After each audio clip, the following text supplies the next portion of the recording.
The government of Ethiopia says there is no plan for a ceasefire as they do not negotiate with insurgents. This follows former Nigerian President Olusegun Obasanjo's call at the AU Peace and Security Council meeting to have the federal government and TPLF withdraw their troops from held areas. In an exclusive interview, CGTN's correspondent Groom Chala spoke to Beline Seyum, the press secretary of Ethiopia's prime minister, on the matter. Let's take a listen. Equalizing insurgency, equalizing an insurgent group and a terrorist organization is a first mistake that a lot of international groups are making. So that needs to be, first of all, checked. When the Ethiopian government took a unilateral ceasefire to support its own people within the Tigray region, and this was the end of June 2021, what we saw TPLF doing is, rather than taking that as an olive branch, they described it as a sick joke, and rather mobilized their entire community and the entire machinations within the Tigray region to attack the Afar region and to attack the Amhara region, to pillage communities, to destroy properties, public and private properties, to kill innocent civilians, raping women and children, as recent reports are also unfolding. So the responsibility of the federal government is to ensure that this needs to cease, and hence why, as the one with the legitimate power and the legitimate authority that is overlooking peace and security within the entire country, the federal government has got the responsibility to say that they need to be removed outside of these regions. Is there a threat for these countries or nations to ask their citizens to remove themselves out of the city?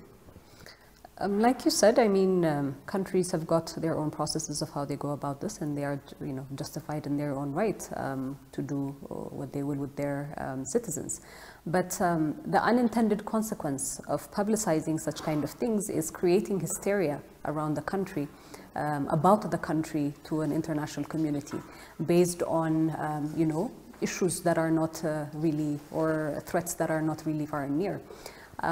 It's been almost 2 weeks, I think, since the hysteria around Addis being under siege emerged, and yet we have seen that, Addis Ababans are going about their daily lives peacefully. Not only Addis Ababa, but also the communities within the vicinity of Addis Ababa are also going about. So for an altercation that had happened, about 380 or 400 kilometers away, and for a battle, because, part of this war for the past year, there's so many battles that are happening. There are pushes, there are advances, there's defense, and there's offense. So for a particular, offense that may have been done by the TPLF, the way that they painted it, utilizing the propaganda machines, including within the international media, painted a really, incorrect picture of what's happening on the ground. So yes, they're moving some of their citizens, but I think there's also some citizens who are actively engaged and knowing how to differentiate between the wheat and the chaff in terms of the information. Facing increasing pressure to lay down their arms and negotiate a ceasefire. CGTN's Groom Chala sat down with Beline Seyum, the Prime Minister's press secretary. Let's listen in.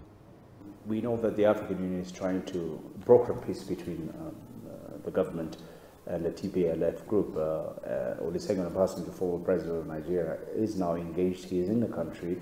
What is the government's stake of his efforts? So His Excellency President Olusegun Obasanjo is designated by the African Union as a special envoy for the Horn of Africa. We believe, and we are fully committed to African solutions to African problems. So we respect the decision of the African Union to make this a continental wide effort. And by doing so, in their designation of His Excellency Olusegun Obasanjo, we respect him as an elder, as a statesman that has had quite a reputation throughout the continent for bringing various groups together and conferring around issues of peace and security. We do believe that he's also well positioned to do that. On the other hand, the UN complains that its employees have been detained by Ethiopian authorities. We've heard investigation is pending, according to the federal police, but this is more than 90 people. Why are they in custody? And what is the response that you have for the UN's complaints? So I would have to first share with you that the United Nations is a key partner for Ethiopia as well. The United Nations is also comprised or constituted based on Ethiopia's willingness to forge a strong foundation for multilateralism as well.